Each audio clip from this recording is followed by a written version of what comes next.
ఆంధ్రప్రదేశ్ రాజధాని Amaravati self sustained project. ముఖ్యమంత్రి చంద్రబాబు నాయుడుతో పాటు మున్సిపల్ శాఖ మంత్రి నారాయణ పదే పదే చెప్పే మాట ఇదే.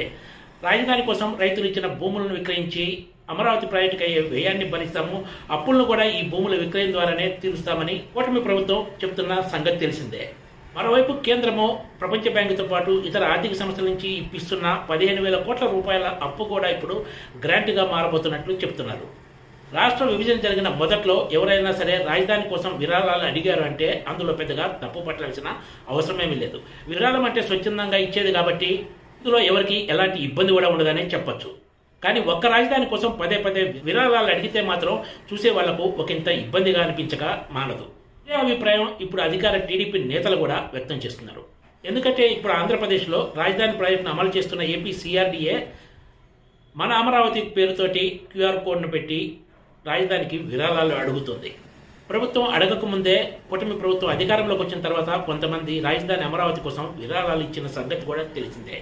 రాష్ట్ర విభజన జరిగిన తర్వాత తొలిసారి అధికారంలోకి వచ్చిన టీడీపీ ప్రభుత్వం అప్పట్లోనే రాజధాని కోసం విరాళాలు సేకరించింది. కారణాలు ఏమైనా కూడా ఫస్ట్ టర్మ్లో రాజధాని అమరావతి అనుకున్న స్థాయిలో టేకాఫ్ కాలేదు. తర్వాత అధికారంలోకి వచ్చిన వైసీపీ అప్పటి ముఖ్యమంత్రి జగన్మోహన్ రెడ్డి రాజధాని అమరావతిను పూర్తిగా పక్కన పడేసిన సంగతి తెలిసిందే. హైదరాబాద్లోనే ఆంధ్రప్రదేశ్ సచివాలయం కొనసాగిన సమయంలో ఎల్ బ్లాక్లో సీఎం కార్యాలయం దగ్గర విరాళాల కోసం పెద్ద పెద్ద హుండీలు కూడా అప్పట్లో పెట్టారు. దీనిపై కూడా పెద్ద ఎత్తున విమర్శలు వెలువెత్తాయి. అప్పట్లోనే చాలా మంది రాజధాని కోసం విరాళాలు ఇచ్చారు కూడా. కానీ ఇప్పుడు మళ్ళీ కూటమి సర్కార్ రాజధాని కోసం విరాళాలు కోరుతూ ఏపీసీఆర్డీ వెబ్సైట్లో క్యూఆర్ కోడ్ పెట్టడంపై కొంతమంది అధికారులు విస్మయం వ్యక్తం చేస్తున్నారు. ఒక రాజధానికి ఎన్నిసార్లు విరాళాలు అడుగుతారని ఒక అధికారి వ్యాఖ్యానించారు. మై బ్రిక్ మై అమరావతి పేరుతో ఇటుకల కోసం 10 రూపాయలైనా సరే ఇవ్వాలని అప్పట్లో కోరారు. ఇది ప్రచారం చేసుకోవడానికి పనికి వచ్చింది తప్ప దీని ద్వారా పెద్దగా నిధులేమీ రాలేదనే చెప్పొచ్చు.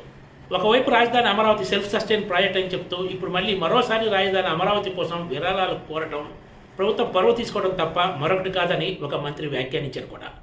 టీడీపీ నేతలు కూడా రాజధాని కోసం పదే పదే విరాళాలు అడగడం ఏమాత్రం సరికాదని అభిప్రాయపడుతున్నారు. Please subscribe TGTV.